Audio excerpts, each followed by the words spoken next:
With that, I'd like to get started with the first question. I'm just going to go down the line. So, and I'll start with you, Mason, since you're sitting right here. Yeah, that's right. You had a great presentation around how you're positioned in social digital and where you think things are going. What do you think the core challenges, the biggest challenge in the enterprises today and tomorrow to grow into that ideal model? Closing the leadership knowledge gap. I think it's just, I think it's one of the largest struggles that brands have, to be able to see the real value within the context of what they understand business value to be. So we have to be creative, we have to be better about explaining it, and that's on us, to be able to frame it up in a way that says there's a reason for what we're doing, and it's not just because I'm trying to create something for fun. I think that's a really great point, how it's also on us, not just on, oh, they don't get it. They don't understand me. Nobody understands social. Nobody understands me. But it's actually on us as well to communicate that message and find ways to deliver that information. So that's a really great point. I'm curious to know on that if your leadership is like ours, where the only value that they'll understand is value that can be quantified, and whether or not you're experiencing being able to get commitments for investment when you are struggling to pull that quantifiable value together. Is that something that is common for you? I mean, for Mason? Oh, for me? Yeah. I mean, that's a leadership challenge. So what I'm getting to is like, they think about the traditional metrics of what's coming back to the business, whether it's cost savings or sales, revenue, profits, et cetera. Yeah. I just say I'm going to measure myself like TV. No, I'm kidding. Because they don't measure themselves. They just throw money at it, right? No, I'm joking. So to me, it's a paths of least resistance question. Mm-hmm. There's those that get it. There's those that are willing to take a risk, and those are the folks that I've worked with primarily, as well as the folks that you kind of have to work with. But I think we try to focus on those that are saying, hey, let's give it a shot, let's figure it out, because no one really does have it figured out, right? I mean, we're all, it's a big incubator. Mm-hmm. So we need to be able to have the flexibility within a brand, quite frankly, like ours, that expects excellence, mm-hmm. So at every turn. So it's a little challenging to fail fast and fail often. But it gives us an opportunity to be able to frame that up and say, hey, was it a miss on the inside, or was it a miss on the action? And really, it was that infrastructure to be able to set up the framework to test it. So to me, it's a path of least resistance. Incremental gains equals an aggregate total. Mm-hmm.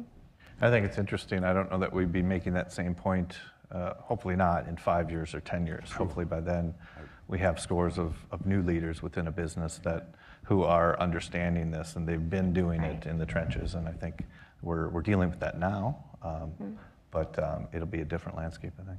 Mm-hmm. So Susan, what do you see as the biggest challenge for enterprises today to get to that nirvana? To get to nirvana. Do we know what nirvana is? Question. Well, I think that the integration requirements and not having it being thought of as separate is a really big challenge that I think most of us are overcoming. And social needs to be integrated to every component of your business. Sales, customer service, HR, education and training of your employees, in addition to marketing and communications. And that's a very big, massive effort.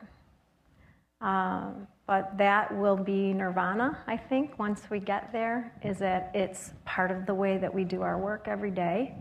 It's not siloed, someone else's responsibility. It's the way that we perform tasks, how we collaborate and connect with individuals, whether they're across the globe or next door. So I think that integration into the way you do your work every day, and not talking about social as something you do, but you just perform it as part of the work you do, would be nirvana, I think. We'll get there. I think we'll get there soon. Some brands are getting there, but yeah, soon. Kevin?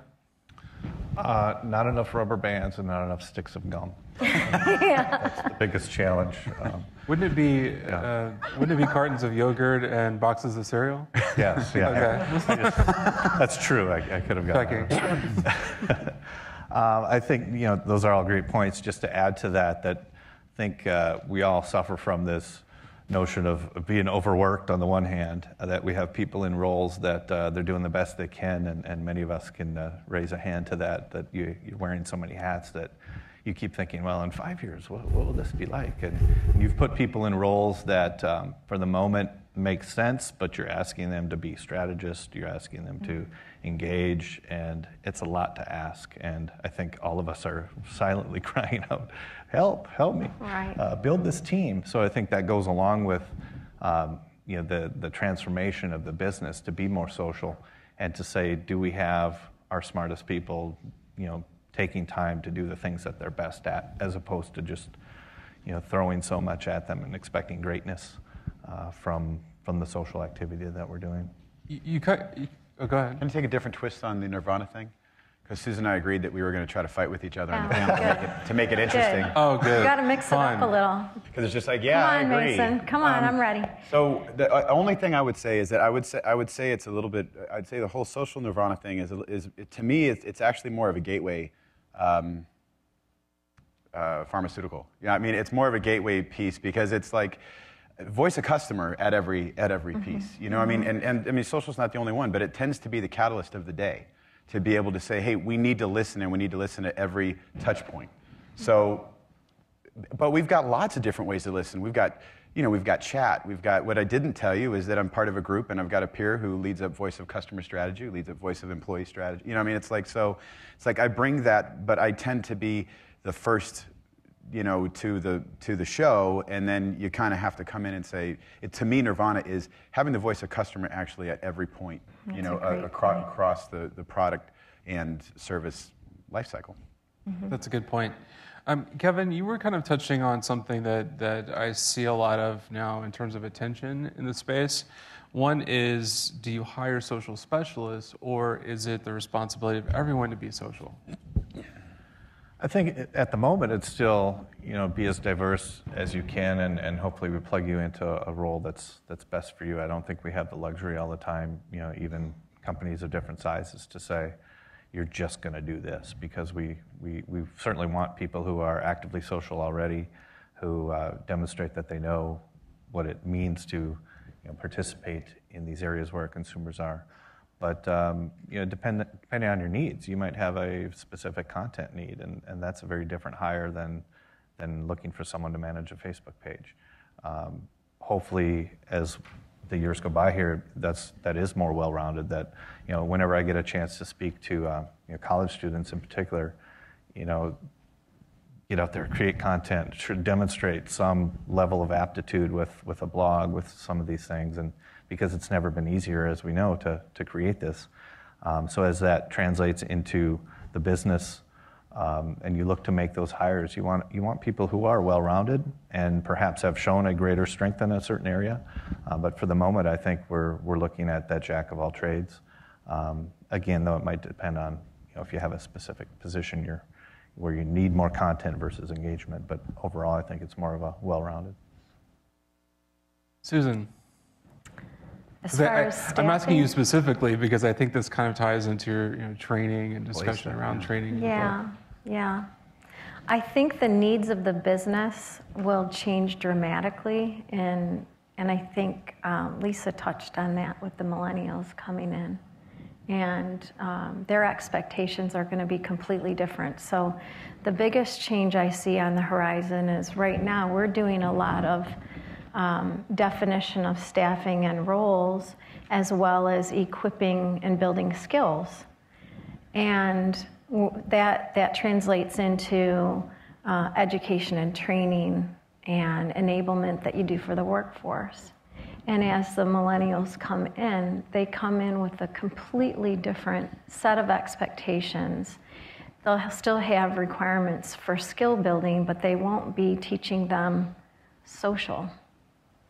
And the good thing is that they'll come equipped with those skills naturally, but that also means they come equipped with very different expectations, not only from their employer, but also from the work that they do and how they'll do it. Yeah, I agree. I think time's going to solve it. Either way. But in the meantime, I think it is talent acquisition. I mean, you have to be very focused in today's world, and we were talking about that earlier. I mean, it is. We have ground to make up. Society is ahead of us. We have ground to cover. So you're not going to do that by not hiring folks who don't know the space. Mm-hmm. Great. So just for the folks that are in the other broadcast room, we do have books and candy available to you as well if you're asking questions. And so we're working on a dual system here. We've got it in this room. We have it in that room. I'm going to ask one final question to the panel, and it's actually very selfish and not very directly related to our discussion today. But I thought, especially for so many 3Mers that are here today, I thought you might find this interesting. So I'm just curious, since all of you have seen the Innovation Center and you went through the tour, what your perspective is, one, on the experience, because we don't often get to hear that back directly from you, and then two, on what you think digital could offer, or what kind of digital experience you could see for what you've experienced here today. I'll start. First of all, it's been an amazing experience. I've felt very welcomed and special, honored to be here. Going into the tour, right away I saw the opportunities for you to take those. I know there wasn't 47 categories represented, but those specialties in the work of your people, that whether it's sensors or bio that they're specializing on, turning that into the digital experience of demos of the people behind those stories, behind those products, would be an amazing opportunity for you. And that could translate into your employees being your ambassadors and telling the story behind those products. And how, just like the description of the tape on the car that Tim shared this morning, and how those ideas that people have, or the quest to make something better, occurred to them, and then a product turned into an offering. So making that real and having the expertise of your employees be able to tell that story would be really neat. And you could do that in an incredible way, digital and social. Susan shared that with me over lunch, but what I didn't share back with her is that we have taken some steps in that direction. If you go to 3m.com/innovation, you can see a lot of our innovation stories come to life. It's one of our newer web experiences for the new customer. Mm-hmm. So it was interesting to see her perspective on that, and to see that's something that we're already along the way on. But Mason, what was your take on the... Hey, as a fan of planetariums, I enjoyed it. I was like, laser show. I was expecting a little different backtrack, though. I felt like I was at Disneyland. I was expecting like Avicii or, like Tiesto or something. But it was actually still pretty cool to be able to kind of see what was going on. I thought, look, I mean, it's great. I think anytime that you can have that interactive experience, it's amazing. I'm actually taking a group to tour Zappos. I mean, anytime you're immersed within that, and it sends a strong message. I believe in it, and I believe that you have to get the message out some way. What better way, And it's funny because I think a lot of the questions, the first question that I know it was all in your minds when you were walking there. You're just like, first question one of your executives would ask you, right? If you were to bring this idea, this concept, even though it's been around a while, what's the ROI? What are we getting out of this thing? Exactly. And all of you were thinking it, And I'm just sitting there going, man, alive. It took me 3 years to get that other thing in. What do I do with this? Planetarium? Oh, wow. So I just, but I thought it was cool. I was like, hey, if they're doing it, why not? And I don't know. It's just I thoroughly enjoyed it. I was jealous, and I think but maybe upgrade the soundtrack. And actually, that blue hallway could have been a little longer. Just as a point of reference, I called Mason night before last. Yeah. And it was some very nice electronic music. So Electronic. That's great. EDM. Turntables. DVD. Kevin. Just echo, extremely honored to be asked to participate, and just what a great building. I'm a history buff. Just love the history in that room, and was immediately jealous, and said to my colleague Aaron that wouldn't we love to take what we have in the General Mills archives and do something like that, because we have it stashed away in the basement with little displays and a little bit in our main hallway in our headquarters, but by no means have we thought of anything like that. So just blown away by that, and as a content guy, just walking through there thinking there's 1,000 stories you could tell right now, and that just, it just gets me going when I think about, history, the innovation behind the products. One of the things that our tour guide said, just how one invention leads to so many others, that the technology from years ago instantly, just to think as a company, how can you translate into that of what you do?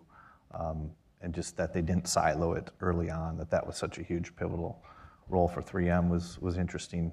Having been born and raised in Minnesota, just not fully understanding just the depth of the innovation behind it. So was very impressed, and would love to do that in Golden Valley, but I don't think it's going to happen anytime soon. Well, I really appreciate all of you and your perspective on that.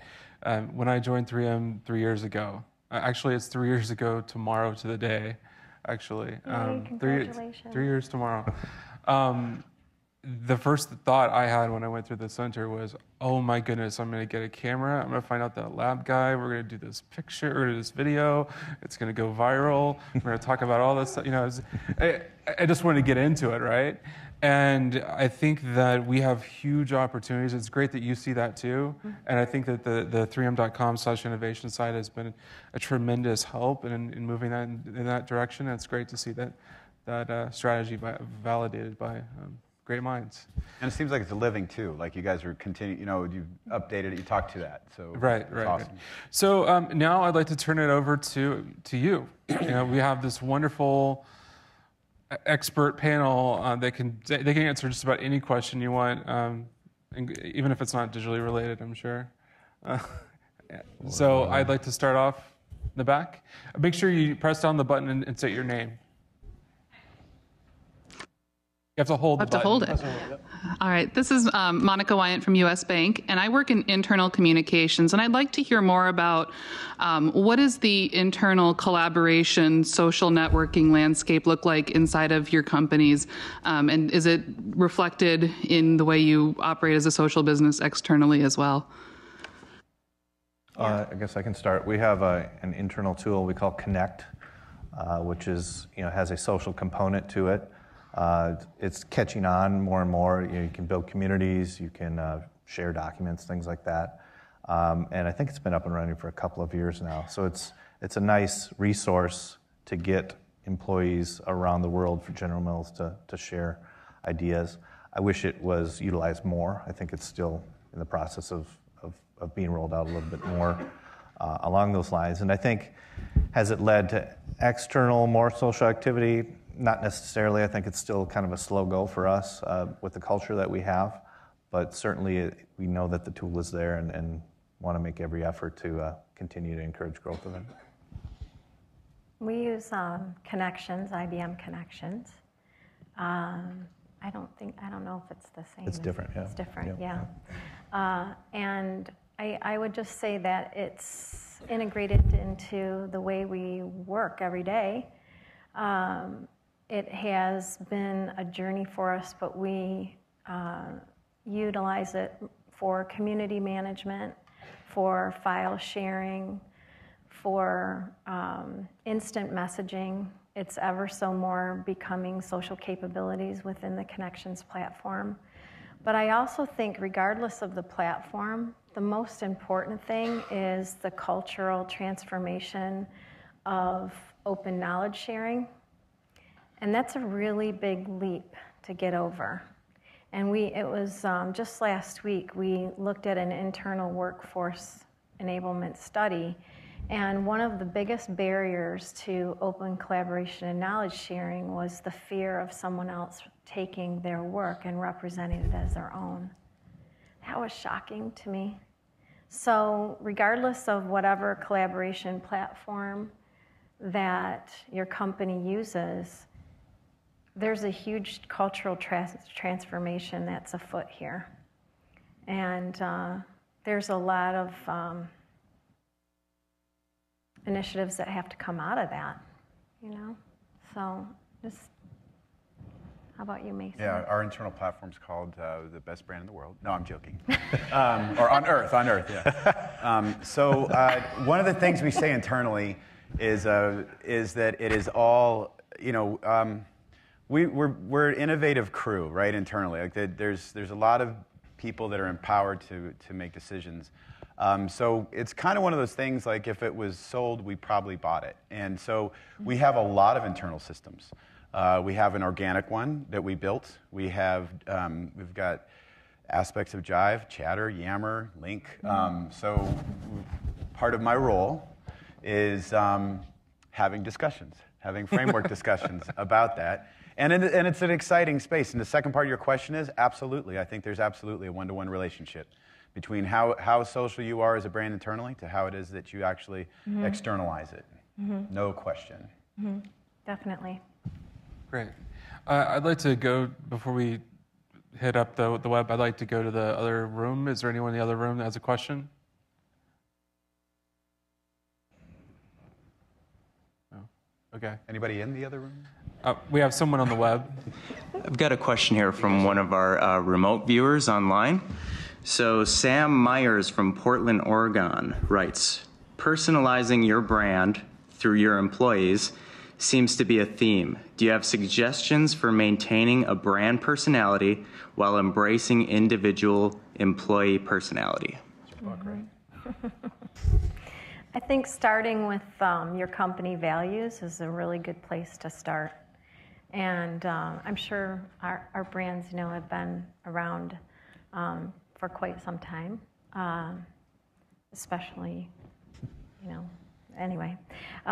So starting there and having a focus on what your company values are, and those values then get reflected into the company culture, the employees' beliefs, and the belief system you're creating about your brand. And when you have that solid foundation of what it means to you as an employee, then that will get shared out through them. It will just happen because you have a clear understanding of the values you represent for your company. So. Yeah, I would just echo that, living out the mission and the values of the company. I manage the General Mills blog, and it's pretty easy to find employees who are willing to write about an organization that they volunteer with, and just within that category on our blog to shine a light on what it's like to be a General Mills employee. And I think to find those passionate people willing to contribute content like that and share that with folks who have wanted to know what it's like to be a part of that environment, I think is something that we look to do, and I wish we did it more often, but it's certainly something we pursue. It's good direction. It's on the discussion table. We're not there yet. Nice. We have a question in the other room.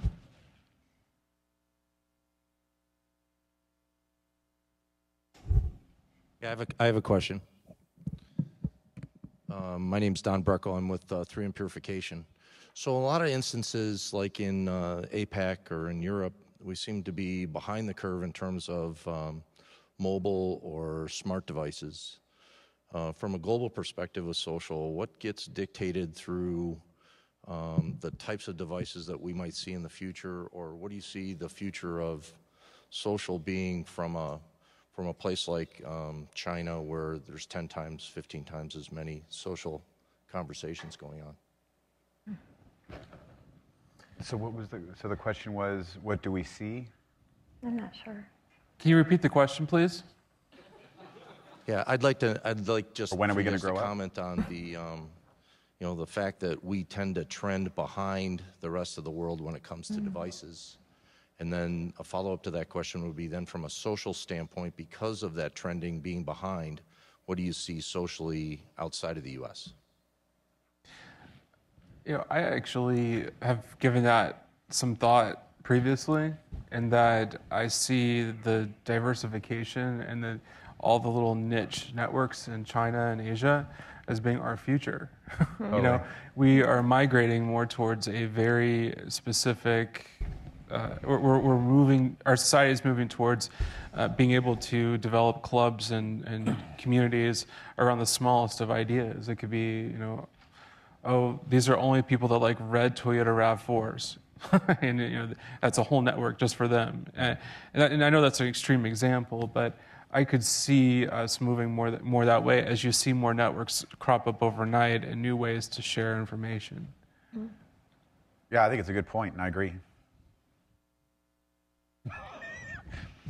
I think also in just the appetite for engagement depends on the culture in that region. So, their willingness to adopt new things, new technologies, mobile especially, is reflective of the culture in that region. So you see that based on where the growth is. Kevin? I don't have much to add. Not a role that on the technology side, but I would just say we need to make sure we do a good job of listening to our counterparts, our champions in those regions, to fully understand the local use of social media better, and really lean on the expertise you have within your company as you look to develop, making it easier for the consumer to interact with your content. That certainly will be a big thing for us in the years ahead.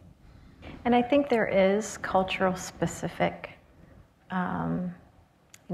people who are trusted and can, deliver either an idea or get behind something because they can relate to either the language or the challenges in that region. So it's going to be really important for global companies to make sure that they're focusing their, carrying out their strategy, but localizing it regionally too. Great. Keith, and then I saw Ward, your hand up, and then we'll hit the other room. Thank you very much to all the speakers today. Thoroughly enjoyed the presentation. Susan, this morning you talked about the value that experts within the company can provide to the customers because they're very trusted, and people like you, I think was the other term. In IBM, huge company, lots of engineers and scientists, very busy. How did you go about convincing them to invest their limited time in engaging with the customers like that? Great question. We actually didn't have to convince them at all. They were early adopters, and what we did was, I showed you that relationship ecosystem map. We, through data analytics and listening, we found those early adopters naturally emerged. And what we did was we took and studied them. We understood what they were doing. We invited them to participate in defining a program to build the program, and we then showcased their business value that they delivered back to the company by holding them up as case studies. We created what we call a digital IBMer series, and we held up the very specific business outcomes these individuals were driving for their customers by being engaged socially. So it didn't take much convincing once we could show how people could be potentially around a topic naturally influential because of their willingness to engage and their commitment and passion to share their expertise, but holding them up as kind of case studies, if you will. It just got a lot of momentum from that. And also for the benefit of the employee, that gave them a lot of recognition. Thank you for that. And so once they decided they wanted to engage, how did they manage their time so they could continue to engage? Mm-hmm. Well, that's a great question, too, because in the early days, I remember some of the folks I was working with said, you know, my manager tells me I can only do this at night or on weekends because it's above and beyond what I should be doing. And if there's one thing that we could change is the practices in management to not understand the value of engagement via social networking to benefit our customers. And so, you know, we still have a ways to go to, I think, educate management and I don't mean dependent on management, but just anyone who's even a doubter. So I would just recommend starting with early adopters who emulate the kind of experiences you want to create for your brand and help them to inspire others, help them to mentor others, and build your program around them. Mm-hmm. Ward? Thanks, Greg. Ward Tongan from Medtronic Neuromodulation. And we're struggling with ROI. We're in the listening, learning, and studying phase of social media. And so getting to ROI is, there's a lot of, we don't know what we don't know.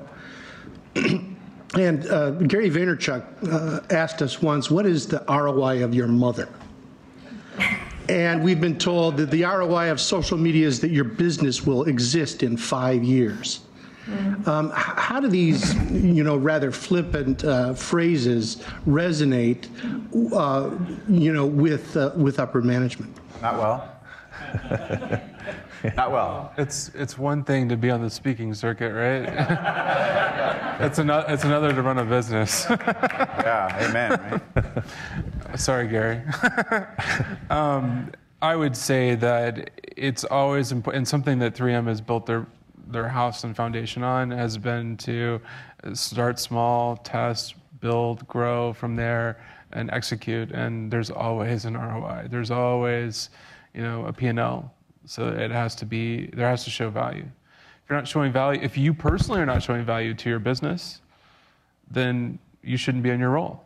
If your program isn't showing value to your business, it shouldn't exist. That's just how it is, in my opinion. I agree. I think we're beyond the we can't do it. We're at a point now where it just takes a little more elbow grease and a little more patience to get to it. And you may need to set up something to do so. You may need to create something to get it done. And that's very often some of the things we talked about, you know, from a measurement standpoint internally, is that to like whether it's cred, cloud, or all of those other things, I throw those things out the window too, because in my mind, I don't know what levers to pull underneath that, and plus it's just kind of normalized across everybody, and that doesn't do me any favors. So I need to be able to work with my stakeholders to be able to say, hey, what levers are you going to pull to be able to move a needle or an indice or a KPI or some sort of metric in a direction that's actually going to aggregate, you know, have some sort of aggregate value in the long run. But you really have to get it down, much like, as I was mentioning before, you got to get down to the individual. You got to get down to the individual metric. And that's what the priority mapping is about, because a lot of people work with sources every day. A lot of people don't know all the different metrics that can come out of those sources. A lot of people don't know how to combine those metrics into a meaningful KPI. So it's not that it's not there, it's that you have to maybe do some tests, maybe come up with a different metric mix, but it is there. You just have to, you know, don't give up kind of thing. Mm-hmm. I think Mason is actually being pretty modest. Verizon has put a lot of money behind their initiatives and measurement. I've had the I would say we've had some interesting conversations around that, and it's amazing the commitment that company has made, because to do that kind of measurement is very expensive, and I'm talking millions and millions of dollars, but they're obviously seeing some huge return and value out of that. So kudos to him and his team. I actually want to extend this to Kevin specifically, because you actually bring up a good point, and this actually also ties into Paul's presentation around crisis management. So if you're not in it to win it, if you're not involved if you don't have a social presence and you're not connected to people that are influential, and you have a crisis, what's the value of not having that and being at risk? Do you see what I'm saying? Maybe I'm articulating that incorrectly. Yeah, no, I think I follow. Would you say there's a value to having a program that maybe can't be measured specifically around corporate communications, specifically to be ready for the eventuality of a risk or a crisis? No, I think that's a huge part of it. I mean, I live in the PR world, wear a marketing hat from time to time. But yeah, we talk a lot about crisis preparation and the channels that we have. How can they, we've established these over the last 2.5, 3 years. If we need them someday for that purpose, we have them. I'd hate to think, if we didn't. And in many ways, it doesn't really matter how big your audience is as you're telling stories about your company as we do. But to have that in place when you have a situation where you need to communicate, we've certainly seen companies in recent weeks that have had to get out there and get out there fast, as Paul talked about. So we don't measure ROI in the same way. I mean, we have been specifically tasked by the C-suite to say, we know this supports your PR goals. We know this is a huge part of how you're helping manage the reputation of the company.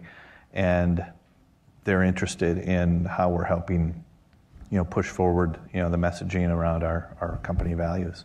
And when a crisis truly finds its way up there, we know we have the tools in place that we can say, look, we help diffuse that. And we can do that debrief afterwards if we face that. So it's very critical in that standpoint. Right, and that's exactly why I wanted you to kind of answer that question, because the way I view social and the way I think many of the people on the panel would view it is that you're not going to measure that ROI just in general by saying the social ROI is X, right? It's very dependent on the situation. It's like, I have a fire extinguisher at home. Why did I buy it? It's not providing any, it's just peace of mind, right? So there's a value to crisis communications and protection, right? There's also a value to e-commerce and social commerce. There's also a value to how you're going to provide support and customer service and the ability to upsell. So you have to be able to do that one-to-one all along the way, and so that requires a lot of Excel spreadsheets. All right, so yeah, I know. Philip, you get to talk a lot in a few minutes, so I'm going to skip you for now. Yeah, well, is there anyone in the other room? Is there anyone in the other room right now? I have a question in the other room. Okay. We're here. First of all, I'd like to thank both General Mills and IBM. Before the Innovation Center was built, both companies were benchmarked in order to build this wonderful facility. So thank you very much. My question is mostly for Susan. You're a veteran marketer, as you describe yourself. You didn't grow into you grew into this. You weren't born into it. How do I get my other good marketers to grow into it when they weren't born into it? It's not natural for them. Yeah. It's somebody else's responsibility. It's a great question. I'm smiling because we talked about that. What did we say? Oh, we talked about, some people have the passion to grow and learn. Yeah. So, as a marketer, I'm a veteran marketer for almost 27 years now. I didn't start my career in IBM, but what I would just say is that individuals, and for me with marketing, I've had a direct marketing background, and it's always been about reaching that customer the most effective way that you can. And that's a marketing principle that is marketing 101. Understanding their needs, understanding how to reach them most effectively so that they will take a call to action. And I guess I would just say that how do you teach someone to evolve and change and be curious on how to evolve their skills is something that you can provide the opportunities, but people have to be passionate about always learning and being inquisitive about how to take the marketing profession forward.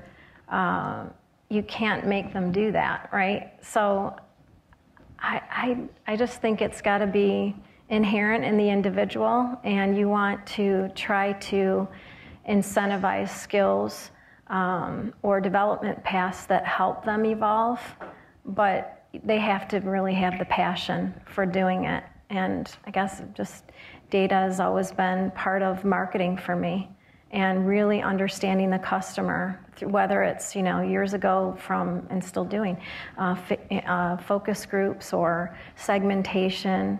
Now we have the ability to look at all this data and have insights from it.